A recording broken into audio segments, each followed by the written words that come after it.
Cumprimento a todos os meus irmãos com a paz de Jesus. Seja bem-vindo ao estudo da lição da Escola Sabatina, número 3, a história de fundo, o prólogo.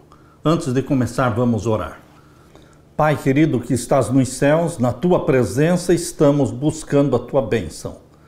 Obrigado, Pai eterno, pelas revelações que o Senhor nos faz através de João no seu Evangelho. Ajuda-nos a compreender melhor a natureza divina e humana do nosso Senhor Jesus Cristo.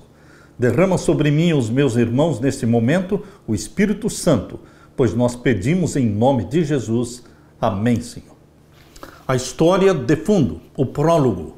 O verso áureo: no princípio era a palavra, e a palavra estava com Deus, e a palavra era Deus. João capítulo 1, verso 1.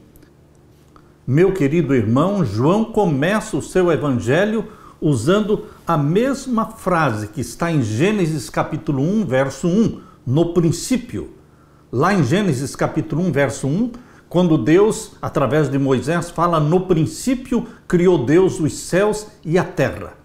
Moisés usa a palavra no princípio e desce em direção ao tempo. Desce em direção à terra, à família humana, à criação do nosso planeta.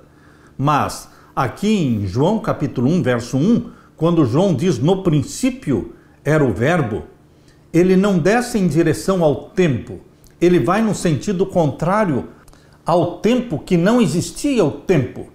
Ele vai na direção da eternidade. No princípio era o verbo.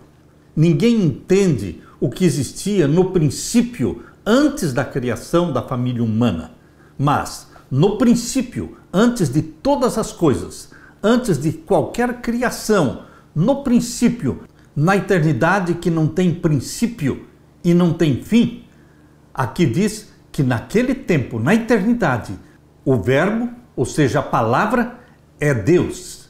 Queridos, este verbo, que é Jesus Cristo, esta palavra, que é Jesus Cristo, é o Logos grego, que é Jesus Cristo, ele se tornou um de nós. Nesta semana, voltamos ao início do Evangelho de João, em que ele explica a direção na qual ele, inspirado pelo Espírito Santo, pretende conduzir o leitor. Nas primeiras palavras e parágrafos dos seus livros, os escritores do Novo Testamento muitas vezes mencionam os principais assuntos que pretendem abordar. Isso também acontece com João, cujos temas são apresentados como parte de uma grande realidade cósmica que retrata algumas das verdades mais importantes sobre Jesus Cristo, verdades que nos levam a uma época antes mesmo da criação. Antes de Deus dizer haja luz, naquele tempo em que não existia o tempo, o Pai e o Filho estavam juntos, eternos, existentes por si mesmos. Essa apresentação, na abertura do livro de João, dá para nós a certeza de que Jesus é o Messias, uma vantagem que os personagens do livro não tinham. O leitor pode ver claramente os grandes temas aos quais o evangelista volta constantemente a contar a história de Jesus. Esses grandes temas estão inseridos dentro do período histórico da vida terrestre de Jesus Cristo. A lição desta semana começará com os primeiros 18 versos de João capítulo 1, conhecidos como o prólogo de João. Resumirá seus temas principais, os quais também serão examinados em outras partes do Evangelho de João. Eu já falei que o Evangelho de João é o meu evangelho preferido. Queridos, João cria piamente que Jesus é Deus e cria também que Jesus é homem. 100% Deus, 100% homem. Este é o mistério da encarnação de Jesus Cristo. A encarnação de Jesus é um mistério, porque ele não deixou de ser Deus, mas tornou-se 100% homem, sem perder a sua divindade. A natureza divina e humana de Jesus Cristo estavam juntas numa só pessoa, chamada Jesus, o nosso Salvador. Aleluia! Na parte de domingo, no princípio, o Logos divino. O que João revela sobre a palavra ou o verbo, o Logos, que é Jesus Cristo. O que ele fala sobre Jesus Cristo? João capítulo 1, vamos ler os versos 1 até o verso 5. Leia comigo. No princípio era o Verbo, e o Verbo estava com Deus, e o Verbo era Deus. Eu gosto da expressão verbo, porque verbo, na língua portuguesa, significa ação. Quando a Bíblia descreve Jesus Cristo como sendo o verbo, está dizendo que ele é a ação da divindade. Ou seja, os planos eram feitos entre Pai, Filho e Espírito Santo. Mas quem executava os planos? O verbo. Aquele que colocava em ação os planos da divindade. Eu gosto desta expressão, ele era o verbo, porque ele foi quem criou todas as coisas e ele foi também quem redimiu a família humana.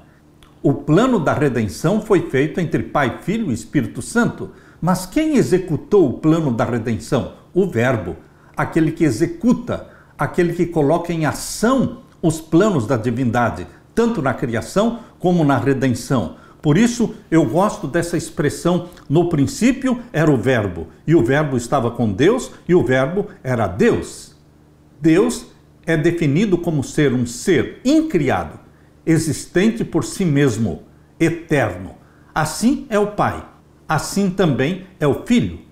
Mas, pastor, como é que nós podemos entender esses títulos de Pai e Filho? Exatamente. Pai e Filho são títulos proféticos. Títulos proféticos para nos ajudar a entender o plano da salvação. Quando a família humana foi criada, quando Adão e Eva foram criados, Lúcifer já tinha sido expulso do céu, Satanás já tinha se revoltado contra Deus, já tinha acontecido aquela guerra no céu mencionada em Apocalipse 12, verso 7, que diz, houve guerra no céu, Miguel e os seus anjos batalharam contra o dragão e os seus anjos. E o dragão e os seus anjos foram expulsos para a terra. Queridos, quando Satanás foi expulso para a terra era sem forma e vazia, era um abismo.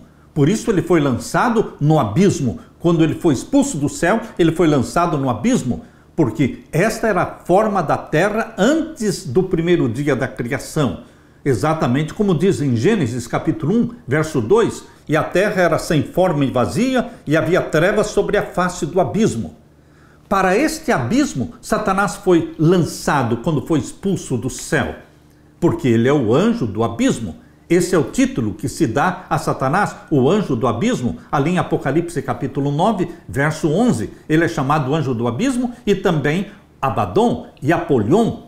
Voltando então para João capítulo 1, verso 1, no princípio, naquele princípio, quando ainda não existia o tempo ainda não era contado por dias, por meses e por anos, porque o planeta Terra ainda não tinha sido formado. Antes de Deus falar, haja luz, e houve luz, e foi a tarde e a manhã do primeiro dia. Antes disso, Pai e Filho, Deus eterno, existentes por si mesmos, incriados. E aqui João 1, verso 2 diz, ele estava no princípio com Deus. Nunca houve um tempo em que o Pai existisse e o Filho não. Verso 3, todas as coisas foram feitas por ele e sem ele nada do que foi feito se fez. Se todas as coisas foram feitas pelo Verbo, que se tornou carne e se tornou um de nós, que é Jesus Cristo, que é o Deus Filho, se todas as coisas foram feitas por ele e sem ele nada do que foi feito se fez, então ninguém pode dizer que ele foi criado, ou que ele foi gerado na eternidade, ou que houve um tempo em que ele não existia. Ora, se houve um tempo em que o Filho não existia, então ele não pode ser chamado de Deus, porque Deus é eterno, Deus tem vida em si mesmo, Deus é incriado. Por isso, a Bíblia afirma, através de João, que Jesus Cristo é Deus. Ele estava no princípio com Deus e foi ele quem deu início a toda a obra da criação, porque sem ele nada do que foi feito se fez. E o verso 4 diz, nele estava a vida e a vida era a luz dos homens. E a luz resplandece nas trevas e as trevas não a compreenderam. Jesus é Deus, o divino Filho de Deus, a segunda pessoa da divindade. O apóstolo reforça essa ideia Pois João capítulo 1, verso 3 e 4 diz que Jesus é o Criador de todas as coisas. Anjos, seres celestiais, coisas visíveis e invisíveis, quer estejam no céu, quer estejam na terra, tudo foi criado por Ele, Jesus, e para Ele. Tudo que antes não existia, mas que passou a existir, só teve início por meio de Jesus, Deus, o Criador. Desde os dias da eternidade, Cristo era um com o Pai. Era a imagem de Deus, a imagem da sua grandeza e majestade, o resplendor da glória divina. Exatamente como diz em Hebreus capítulo 1. Abra sua Bíblia. Hebreus capítulo 1, vamos ver então o verso 3. Leia comigo. O qual, sendo o resplendor da sua glória e a expressa imagem da sua pessoa, e sustentando todas as coisas pela palavra do seu poder, havendo feito por si mesmo a purificação dos nossos pecados, assentou-se à destra da majestade nas alturas. Este é Jesus Cristo. Verso 2. A quem constituiu o herdeiro de tudo, por quem fez também o mundo. Aqui em Hebreus capítulo 1, verso 2, Paulo confirma o que João falou em João capítulo 1, verso 3, que Ele foi quem fez todas as coisas. E aqui o capítulo 1 de Hebreus, verso 1 diz, havendo Deus antigamente falado muitas vezes e de muitas maneiras aos pais pelos profetas, a nós falou-nos nestes últimos dias pelo Filho, a quem constituiu o herdeiro de tudo, por quem fez também o mundo. Ele fez o mundo, Ele é o Criador, Ele é Deus eterno. Ninguém pode dizer que possa existir Deus que não é eterno. Se não é eterno, não é Deus. Se não é incriado, não é Deus. E Jesus Cristo é Deus. Ele declarou ser Deus. Ele aceitou ser adorado. Ele perdoou pecados. Ele disse, eu sou. Ele se declarou o grande eu sou. Porque a plena divindade de Jesus é uma parte tão importante da nossa teologia. É muito importante saber que Jesus é Deus. Jesus escolheu se tornar um de nós, mas Ele não abandonou a sua divindade. Ele não fez uso da sua divindade durante os 33 anos que viveu na terra. Não fez uso da sua divindade, mas Ele continuava sendo divino, 100%, e humano, 100%. O que aconteceria se Jesus fosse um mero ser criado? Ele não seria Deus? E se ele não fosse Deus, ele estaria pecando ao aceitar ser adorado? Ao reivindicar a autoridade de perdoar pecados? Ao se declarar Deus, ele estaria pecando ao se declarar Deus, se ele não fosse Deus. Mas bendito seja o nosso Pai, o Deus Pai, e bendito seja o Deus Filho. Jesus Cristo é Deus encarnado. Esta é a revelação que nós temos da divindade. Cremos na revelação bíblica sobre a divindade, mas esta revelação ela foi feita dentro do contexto do plano da salvação.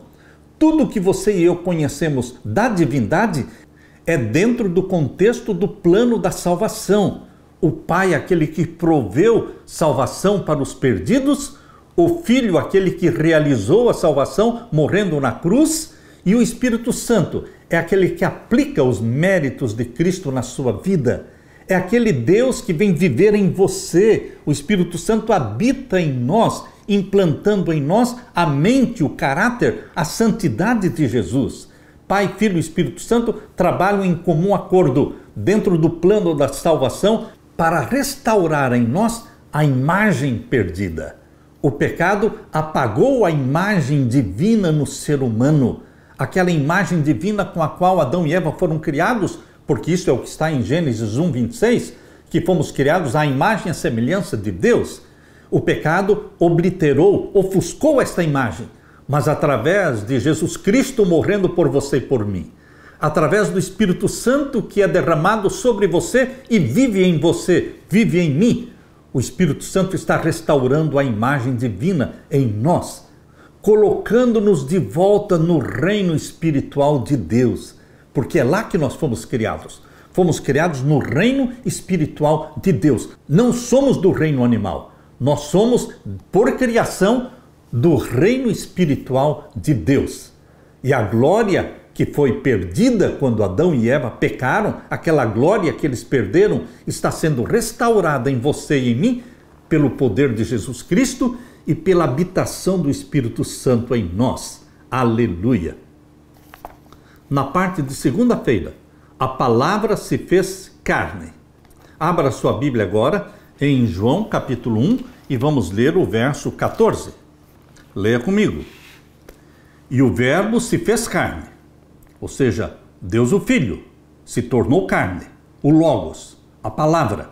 Ele se fez carne e habitou entre nós 33 anos. E vimos a sua glória, como a glória do unigênito do Pai, cheio de graça e de verdade. Este verso 14 de João capítulo 1 é um verso que mostra Deus se tornando homem. O verbo, que a palavra é o Criador dos céus e da terra, ele se tornou carne, se tornou um de nós. Foi gerado pelo Espírito Santo no ventre de Maria. O título Pai e o título Filho são títulos proféticos. Muitos pensam que Pai e Filho é porque na eternidade o Pai gerou o Filho, de que houve um tempo em que o Pai existia e o Filho não. Queridos, dentro do plano da salvação, os títulos Pai e Filho são profecias. E esta profecia se cumpriu quando ali em Lucas capítulo 1, verso 35, diz que o Espírito Santo gerou no ventre de Maria o Filho de Deus. Leia comigo, Lucas 1, 35. E respondendo o anjo, disse-lhe: descerá sobre ti o Espírito Santo, e a virtude do Altíssimo te cobrirá com a sua sombra, pelo que também o santo que de ti há de nascer será chamado Filho de Deus.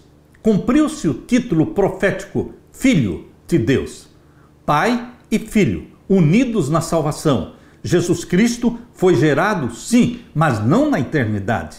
Ele foi gerado no ventre de Maria, pelo Espírito Santo. Ali se cumpriu a profecia de Jesus como Filho e de Deus como Pai. Porém, queridos, desde o princípio da Bíblia, desde Gênesis, o Pai e o Filho trabalharam juntos dentro do plano da salvação. Não tem como entender nada acerca da divindade fora do plano da salvação. Porque fora do plano da salvação, nós não temos nenhuma luz sobre a divindade. A melhor forma de entendermos as expressões Pai e Filho são como títulos proféticos. Profecias que se cumpriram na encarnação de Jesus Cristo. João capítulo 1, verso 14. E o verbo se fez carne e habitou entre nós. E nós vimos a sua glória, como a glória do unigênito do Pai. Por que unigênito do Pai? Porque é o único dessa espécie. Ninguém mais nasceu aqui na terra santo. Só Jesus nasceu santo. Não pense que Jesus Cristo nasceu com uma natureza pecaminosa como você e eu. Não, nós fomos gerados por um pai e uma mãe pecadores. Jesus Cristo não. Jesus não nasceu da forma como você e eu nascemos. Se Jesus não nasceu da forma como nós nascemos, logo ele não é 100% igual a nós. Por quê? Ele nasceu santo e ninguém mais nasceu santo. Ele foi gerado pelo Espírito Santo no ventre materno. Nós, pecadores, somos gerados pelo Espírito Santo na idade adulta, quando nós abraçamos a Jesus como Salvador. Quando nascemos da água e do Espírito, então estamos sendo gerados pelo Espírito Santo. Porém, não no ventre materno. Jesus Cristo, conforme diz Lucas 1,35, nasceu santo. Ele tinha sim uma natureza física, uma natureza humana física, que estava trazendo as consequências de 4.000 anos de pecado, mas somente a natureza física, porque moralmente, espiritualmente, Jesus Cristo era santo tanto quanto Adão no Jardim do Éden. Ele, Jesus Cristo, nasceu santo, por isso é unigênito do Pai, porque é o único da espécie. Meu querido irmão, se Jesus tivesse nascido com a natureza pecaminosa igual à nossa, ele precisaria de um Salvador. Você já imaginou, já pensou nisso? Se Jesus tivesse nascido com a natureza pecaminosa igual à nossa, ele precisaria de um Salvador, porque todos os bebês, todas as crianças que nascem de pai e mãe humanos pecadores, a criança já nasce precisando de um Salvador. Queridos, Jesus não precisava de um Salvador. Jesus era o Salvador, o Messias, o enviado de Deus. Por isso ele nasceu santo e ele escolheu não pecar. Escolheu não pecar. Poderia ter pecado, mas escolheu não pecar. Adão poderia escolher não pecar, mas Adão escolheu pecar. Aí está a diferença. João não começa o seu evangelho usando o nome Jesus ou apresentando o seu papel como Messias, mas ele usa o termo logos, do grego, que é traduzido por palavra ou verbo. Os ensinos de Platão, filósofo grego, dividiam a realidade em dois domínios: o domínio celestial e imutável, onde existe perfeição, e o domínio visível, perecível e imutável. Algumas filosofias identificavam o Logos como um intermediário abstrato entre as formas eternas e as formas perecíveis. Porém, João usa o termo Logos de maneira completamente diferente. Ele defende que a verdade, o Logos, não é um conceito etéreo ou abstrato que flutua entre o céu e a terra. Para João, na mente de João, o Logos é uma pessoa, Jesus Cristo, que se fez carne e habitou entre nós. João 1,14. Para João, o Logos é a palavra de Deus, o qual se comunicou, isto é, se revelou à humanidade da forma mais profunda possível. Deus se tornou um de nós. No Evangelho de João, o Logos representa o Deus eterno que entra no tempo e no espaço, que fala, age e se relaciona com os seres humanos em nível pessoal. O Deus eterno se tornou um ser humano, um de nós. O apóstolo indica que o Logos se fez carne e habitou entre nós. A palavra grega traduzida como habitou significa armou uma tenda. João está se referindo a Êxodo 25:8, quando Deus disse: "E me fareis um santuário para que eu possa habitar no meio de vocês." Exatamente. No passado, Antigo Testamento, Deus habitava através do santuário. O Shekinah, a presença divina, estava no Santíssimo do santuário. Porém, no Novo Testamento, Deus habita conosco através de Jesus Cristo, porque Jesus viveu entre nós por 33 anos. João, capítulo 1, verso 14, diz que Deus veio habitar conosco através de Jesus Cristo. Da mesma forma, na encarnação, Jesus, o Filho de Deus, assumiu a carne humana, ocultando a sua glória para que as pessoas pudessem entrar em contato com Ele. O Criador se tornou um ser humano, um de nós, e viveu aqui. O que isso nos diz sobre o amor de Deus pela humanidade? Queridos, isto se chama na Bíblia de o mistério da piedade. O mistério da piedade não pode ser plenamente compreendido por você e por mim, mas na eternidade, na nova terra, no novo céu, nós vamos continuar estudando a ciência da salvação, o mistério da piedade. Que amor infinito, que amor inexplicável. Nós vamos continuar estudando o mistério que envolve a encarnação do nosso Senhor Jesus Cristo, como Deus se tornou homem. Aleluia! Na parte de terça-feira, ouvindo ou não ouvindo a palavra? Abra sua Bíblia em João capítulo 1, vamos ler então os versos 9 até o verso 13. Ali estava a luz verdadeira que alumia todo homem que vem ao mundo. Essa luz verdadeira é Jesus. Estava no mundo e o mundo foi feito por ele e o mundo não o conheceu. João não mede palavras para afirmar e reafirmar que Jesus é o Deus criador dos céus e da terra. Ele afirmou isso no verso 3, ele afirma aqui no verso 10, estava no mundo e o mundo foi feito por ele e o mundo não o conheceu. Veio para o que era seu, porque ele veio para ser Messias, ele veio para salvar o povo de Israel e toda a família humana. Porém, os seus conterrâneos, o seu próprio povo, os judeus, os israelitas, eles não o reconheceram como um Messias. Veio para o que era seu e os seus não o receberam. Verso 12. Mas a todos quantos o receberam, deu-lhes o poder de serem feitos filhos de Deus, aos que creem no seu nome. Aleluia e aleluia. Mas a todos, você e eu, que recebemos a Jesus Cristo, Ele nos deu o poder de sermos feitos filhos e filhas de Deus. Você sabe o que significa ser filho e filha de Deus? Jesus foi gerado no ventre de Maria como filho de Deus. Mas você e eu também podemos ser gerados não no ventre materno, mas somos gerados ao nascermos da água e do Espírito. Ao nascer da água e do Espírito, nós estamos sendo gerados como filhos e filhas de Deus.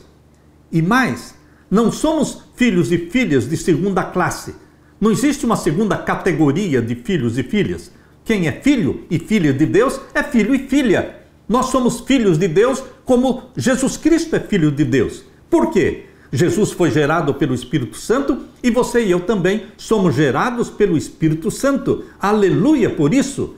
Portanto, a todos quantos recebem a Jesus Cristo, Deus lhes dá o poder de serem feitos filhos e filhas de Deus, aos que creem no seu nome. Não há salvação fora do nome de Jesus Cristo, os quais, verso 13, não nasceram do sangue, nem da vontade da carne, nem da vontade do varão, mas de Deus. Você e eu não nascemos da carne, não nascemos da vontade humana, mas nascemos de Deus, quando fomos gerados pelo Espírito Santo. Por isso é importante, meu irmão e minha irmã, entendermos que nós somos sim filhos e filhas de verdade, gerados pelo Espírito Santo. E depois de termos nascido da água e do Espírito, continuamos sendo gerados pelo Espírito Santo cada dia. Porque cada dia o Espírito Santo implanta em você a natureza santa de Jesus, porque isto é um processo gradual que se chama santificação. É o processo do Espírito Santo implantar em você gradualmente a natureza santa de Jesus. Por isso estamos sendo gerados pelo Espírito Santo como filhos e filhas de Deus. Observe as implicações do capítulo 1, verso 9. A luz chega a todos, mas nem todos a acolhem. É triste que Jesus veio para o seu povo de Israel e muitos não o receberam como Messias. Em Romanos capítulo 9 até o capítulo 11, nesses capítulos de Romanos, Paulo trata do mesmo tema trágico, o fato de muitos judeus terem rejeitado Jesus. Mas Paulo não termina com uma nota negativa. Ele diz que, de fato, muitos judeus, juntamente com gentios, aceitarão Jesus como seu Messias. O apóstolo adverte os gentios para que não se gloriem contra os judeus. Paulo diz, Romanos 11, 24, pois, se você foi cortado daquela que, por natureza, era uma oliveira brava e contra a natureza foi enxertado numa oliveira boa, quanto mais esses, que são ramos naturais, serão enxertados na sua própria oliveira. Paulo está falando aqui da conversão dos judeus. Temos que crer, precisamos crer que haverá uma conversão muito grande dos judeus agora no tempo do fim, antes do fechamento da porta da graça. Quando for aprovado o decreto dominical, queridos, milhares e milhares de judeus fiéis a Deus, que guardam o sábado, não vão querer receber o sinal da besta. Eles eles amam o sinal de Deus, o selo do Deus vivo, eles são guardadores do sábado, porém eles precisam aceitar a Jesus como Salvador, porque é Jesus quem salva, não é a lei que salva. Por isso, quando for aprovada a lei dominical, milhares de judeus vão ter que fazer a sua decisão ao lado de Jesus. Por quê? Porque eles já aceitam os mandamentos de Deus, porém precisam do Salvador que é Jesus Cristo. Ao contrário, milhares e milhões de protestantes, de evangélicos, que abraçam a Jesus como Salvador, mas rejeitam os mandamentos de Deus, eles terão que fazer uma decisão ao lado dos mandamentos de Deus. Assim como os judeus precisam aceitar a Jesus como Salvador, porque eles já guardam os mandamentos de Deus, assim também protestantes, evangélicos e católicos, todos os que já aceitaram a Jesus como Salvador, eles precisam tornar-se obedientes aos mandamentos de Deus. Porque Jesus disse em João 14,15, se me amardes, guardareis os meus mandamentos. Não pode existir amor a Jesus Cristo sem ser demonstrado através de uma obediência voluntária, uma obediência por amor. Por isso Jesus disse: se me amardes, guardareis os meus mandamentos. A salvação é em Jesus Cristo, mas a salvação em Jesus gera em você o espírito de obediência. Por isso, meu querido irmão, seguindo a mesma ideia, João diz que todos os que receberam a Jesus como Salvador se tornarão filhos de Deus. Isso acontece quando cremos em seu nome. João 1, verso 12. Aqui está a ligação entre o prólogo e a conclusão do Evangelho de João. Em João capítulo 20, verso 31, o apóstolo explica por que ele escreveu este livro. Assim, a introdução e a conclusão do Evangelho formam uma espécie de unidade. Essa ligação aponta para o objetivo central do Evangelho de João, que as pessoas sejam salvas crendo em Jesus como Salvador. Como a sua vida, meu querido irmão, foi transformada quando você se tornou filha ou filho de Deus? Quando nos tornamos filhos e filhas de Deus, é porque fomos gerados pelo Espírito Santo. Mas o Espírito Santo que nos gerou e continua nos gerando, ele imprime, ele grava, ele escreve os mandamentos de Deus no nosso coração. Não pense que o Espírito Santo despreza os mandamentos de Deus. Não. Abra sua Bíblia em Hebreus capítulo 8. Hebreus capítulo 8, vamos ler aqui o verso 9. Não segundo o concerto que fiz com seus pais, no dia em que os tomei pela mão para os tirar da terra do Egito, como não permaneceram naquele meu concerto, eu para eles não atentei, diz o Senhor, porque este é o concerto que depois daqueles dias, ou seja, no Novo Testamento, este é o concerto que farei com a casa de Israel, diz o Senhor. Porei as minhas leis no meu entendimento, e em seu coração as escreverei, e eu lhes serei por Deus, e eles me serão por povo. Queridos, no Novo Testamento, o povo de Deus é o Israel espiritual. São aqueles que abraçaram a Jesus como Salvador, que foram gerados pelo Espírito Santo, e o Espírito Santo escreve na mente deles, no coração deles, os mandamentos de Deus. Porque é o que diz aqui em Hebreus capítulo 8, verso 10.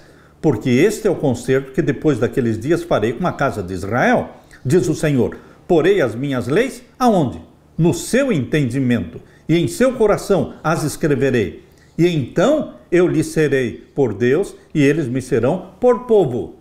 Nós somos povo de Deus, não só porque Jesus nos salvou, nós somos povo de Deus porque depois de Jesus nos salvar pelo seu sangue, o Espírito Santo gerou em nós, implantou em nós uma natureza santa, obediente, que tem prazer na lei do Senhor. O Espírito Santo escreve na sua mente, meu irmão, os mandamentos de Deus. Então, é impossível alguém verdadeiramente salvo em Jesus Cristo e gerado pelo Espírito Santo que não ame os mandamentos de Deus. Porque, como disse Davi, no Salmo 119, verso 97, ó, quanto amo a tua lei, é a minha meditação em todo dia. É o Espírito Santo que escreve os mandamentos de Deus e faz com que a lei de Deus se torne a nossa meditação em todo dia. Ó, quanto amo a tua lei, é a minha meditação todo dia. Salmo 119, verso 97. Aleluia! Na parte de quarta-feira, temas recorrentes, fé, incredulidade. Vamos ler então João capítulo 3. Abra sua Bíblia em João capítulo 3, vamos ler a partir do verso 14. Leia comigo. E como Moisés levantou a serpente no deserto, assim importa que o Filho do Homem seja levantado. Aqui João está dizendo que Jesus Cristo é a serpente que foi levantada no deserto. Mas a serpente é um símbolo de Satanás? É um símbolo do pecado? Queridos, é exatamente isso que João está falando. Jesus Cristo, para salvar você, ele se tornou pecado. Ele assumiu os nossos pecados. Foi assim que Jesus Cristo, na cruz do Calvário, se tornou serpente, porque ali ele assumiu os nossos pecados. E ele se sentiu separado do Pai, ao ponto de clamar, Deus meu, por que me desamparaste? Foram os nossos pecados colocados sobre Jesus, incorporados por Jesus na cruz do Calvário, que o fez serpente. Esta é a serpente levantada. Olhando para ela, seremos salvos, crendo que ele morreu no meu lugar, crendo que ele morreu pelos meus pecados. Foi assim no deserto. Todos os que tinham sido picados pelas serpentes, ao olharem para aquela serpente feita por Moisés, eles eram salvos. Assim também, meu querido irmão, minha querida irmã, Jesus Cristo, quando foi levantado na cruz do Calvário, todos aqueles que olham para ele e o recebem como Salvador, são perdoados e viverão eternamente. Por isso João está dizendo aqui em João capítulo 3 e o verso 14, e como Moisés levantou a serpente no deserto, assim importa que o Filho do Homem seja levantado. Seja levantado como? Como serpente. Essa é uma linguagem pesada, mas foi exatamente isso que Jesus se tornou na cruz do Calvário. Se tornou pecado, se tornou serpente, esmagando a cabeça da verdadeira serpente, que é Satanás. Verso 15. Para que todo aquele que nele crê não pereça, mas tenha vida eterna. Vida eterna é olhando para Jesus Cristo no Calvário, que morreu pelos nossos pecados. Verso 16. Porque Deus amou o mundo de tal maneira que deu o seu Filho unigênito, o único da espécie, para que todo aquele que nele crê não pereça, mas tenha vida eterna. Porque Deus enviou o seu Filho ao mundo, não para que condenasse o mundo, mas para que o mundo fosse salvo por ele. Quem crê nele não é condenado, mas quem não crê já está condenado, porquanto não crê no nome do unigênito Filho de Deus, o único da espécie, o único que nasceu santo. Verso 19. E a condenação é esta, que a luz veio ao mundo, e os homens amaram mais as trevas do que a luz, porque as suas obras eram más. Porque todo aquele que faz o mal aborrece a luz, e não vem para a luz para que as suas obras não sejam reprovadas. Mas quem pratica a verdade vem para a luz, a fim de que as suas obras sejam manifestas, porque são feitas em Deus. Agora abra sua Bíblia em João capítulo 9. João capítulo 9, vamos ver os versos 35 a 41. Versos 35 a 41. Jesus ouviu que o tinham expulsado e, encontrando-o, disse-lhe: crês tu no Filho de Deus? Ele respondeu e disse: quem é ele, Senhor, para que nele creia? E Jesus lhe disse: tu já o tens visto, e é aquele que fala contigo. E ele disse: creio, Senhor, e o adorou. E Jesus aceitou ser adorado, porque ele é Deus. Verso 39. E disse-lhe Jesus: eu vim a este mundo para juízo, a fim de que os que não veem vejam, e os que veem sejam cegos. Aqueles dos fariseus que estavam com ele, ouvindo isto, disseram-lhe: também nós somos cegos? Disse-lhes Jesus: se fosseis cegos, não teríeis pecado, mas como agora dizeis, vemos, por isso o vosso pecado permanece. No Evangelho de João, a humanidade está dividida entre dois grupos: os que creem em Jesus e o aceitam como Messias, e os que, tendo a oportunidade de crer, escolhem não crer. Os discípulos estão no primeiro grupo, além de pessoas como Nicodemos, a samaritana também e o cego de nascença. No segundo grupo estão fariseus e sumos sacerdotes, pessoas que presenciaram a multiplicação dos pães e peixes, e até um dos discípulos, que foi Judas. Eles rejeitaram o Messias, embora tivessem provas de que ele era o enviado de Deus. O verbo que João usa no seu evangelho é o verbo crer, pistel. Aparece 98 vezes, em comparação com as 241 vezes que aparecem em todo o Novo Testamento. Destas 241 vezes que aparece o verbo pistel, crer, 98 estão no livro de João. Esse verbo é um tema muito importante no livro de João. Ser alguém que crê em Jesus é algo que nós cristãos fazemos. E isso se expressa na nossa maneira de viver. O nosso estilo de vida prova que nós cremos em Jesus. Porque se a nossa crença ela está restrita a um conjunto de doutrinas, é unicamente teórica, assim também o diabo crê. O diabo crê em Jesus teoricamente. Ele sabe quem é Jesus, ele sabe que Jesus é o Messias, só que ele odeia Jesus. Não basta crer que Jesus é o Salvador do mundo, não basta crer que ele é o Criador de todas as coisas, nós temos que amá-lo, nós temos que abraçá-lo como Salvador. Em João, a principal diferença entre os dois grupos é a forma como se relacionam com Jesus. Os crentes, eles têm uma abertura para com Jesus, mesmo quando Jesus os confronta ou repreende. Eles vão a Cristo e não fogem de Jesus Cristo. Jesus é a luz que brilha sobre os crentes. Pela fé, crendo nele, tornamo-nos filhos e filhas de Deus. Os incrédulos, por outro lado, normalmente vão até Jesus para afrontá-lo. Eles são caracterizados por aqueles que amam as trevas e não a luz. Acham difícil de aceitar as palavras de Jesus ou o veem quebrando antigas tradições em vez de atender às expectativas humanas. Eles julgam a Cristo em vez de permitir que a sua luz os avalie e julgue. Essa atitude, é claro, é vista inúmeras vezes nos líderes religiosos que, como guias espirituais da nação, deveriam ter sido os primeiros a aceitar a Jesus. Meu querido irmão, a rejeição de Jesus foi pela nação. Foi uma rejeição geral. Poucos foram os que abraçaram a Jesus como Salvador. Como o povo de Deus poderia estar tão cego? Tão cego. Líderes cegos liderando e dirigindo uma nação cega. Pela influência dos líderes religiosos, toda a nação se tornou cega, fechando os olhos para as evidências de que Jesus era Deus vivendo em carne. Queridos, hoje também existem dois grupos: os que creem, os que abraçam a Jesus como Salvador, os que se tornam obedientes a Ele, e os outros que não creem, ou aqueles que creem, mas que rejeitam ser obedientes aos mandamentos de Deus. Aceitar a Jesus como Salvador e rejeitar os mandamentos de Deus vai colocar milhares e milhões de cristãos no grupo dos incrédulos. Portanto, deveremos ter isso em mente, que os dois grupos que existiam nos dias de Jesus, esses dois grupos ainda existem hoje. Em que grupo você está? Os crentes que abraçaram a Jesus como Salvador, foram gerados pelo Espírito Santo e se tornaram obedientes aos mandamentos de Deus? Que assim seja.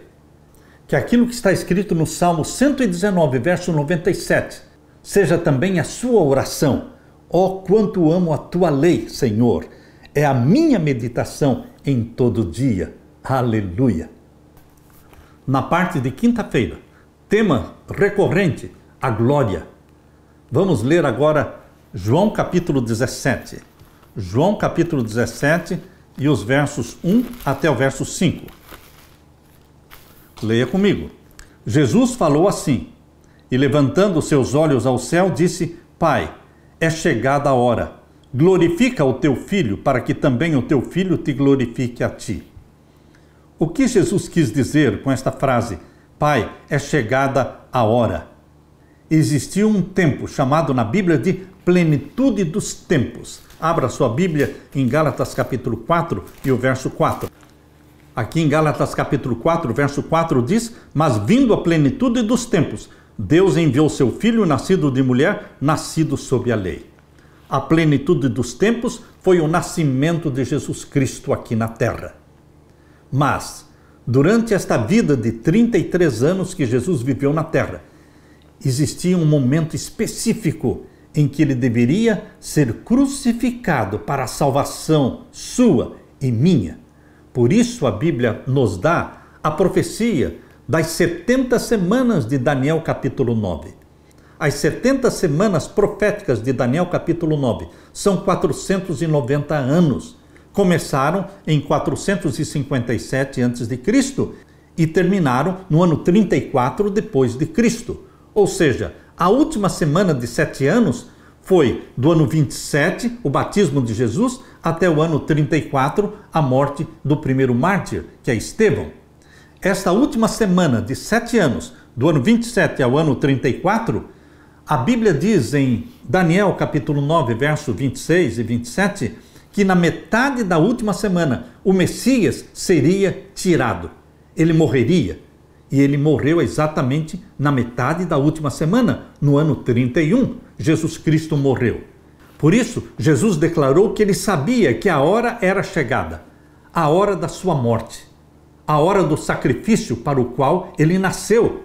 Por isso, Jesus está dizendo aqui em João capítulo 17, verso 1, Jesus falou assim e levantando seus olhos ao céu, disse: Pai, é chegada a hora. Jesus sabia que ele tinha nascido para morrer.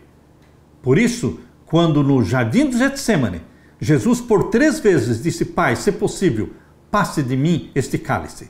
Porque era duro, era difícil para Jesus Cristo beber o cálice da morte. Mas o Pai disse: Filho, você precisa beber o cálice amargo da morte. Você nasceu para isso. Você foi enviado ao mundo para salvar a família pecadora.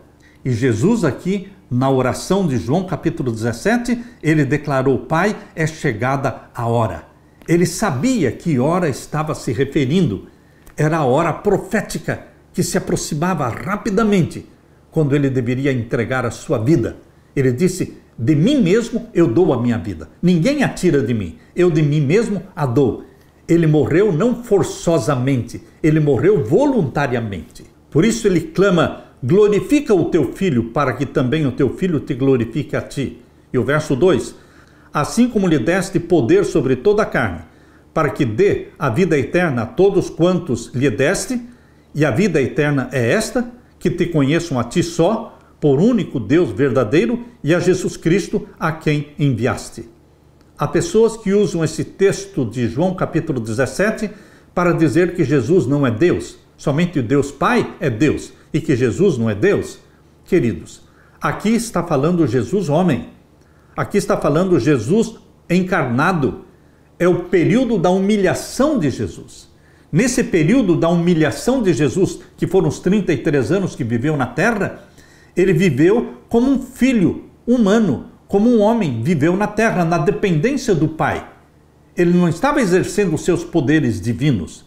Portanto, não se deixe enganar por Satanás, usando estes versos que falam de Jesus em sua fase de humilhação, de um ser humano, vivendo na dependência do Pai, usar estes versos para dizer que Jesus não é Deus.